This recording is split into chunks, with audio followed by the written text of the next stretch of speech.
আল্লাহ মালাকুল মাউতকে বলবেন, মালাকুল মাউত কি অবস্থা? বলবে সব শেষ।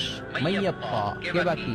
মালাকুল মাউত বলবে জিনেরা বাকি, যাদেরকে দেখা যায় না। আল্লাহ বলবেন জিনদেরকেও শেষ করে ফেলো, রূহ কবজ করো। মালাকুল মাউত আজরাইল জিনদের রূহ কবজ করবে। আল্লাহ এবার জিজ্ঞেস করবে, ইয়া মালাকুল মাউত আখবিরনি মাইয়াপ্পা, এবার বলো আর কে বাকি? মালাকুল মাউত বলবে, আল্লাহ মানুষগুলো সব শেষ, জিনগুলাও শেষ, এবার বাকি ইবলিস শয়তান। কে বাকি?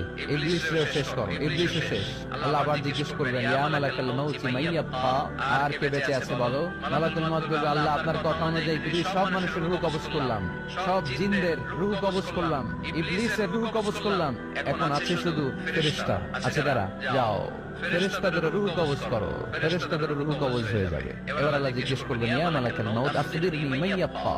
মালাকুল মাউত বলবে, আল্লাহ আপনার কথা মতো ধরে ধরে সব শেষ, ফেরেশতাও শেষ, চারজন ছাড়া।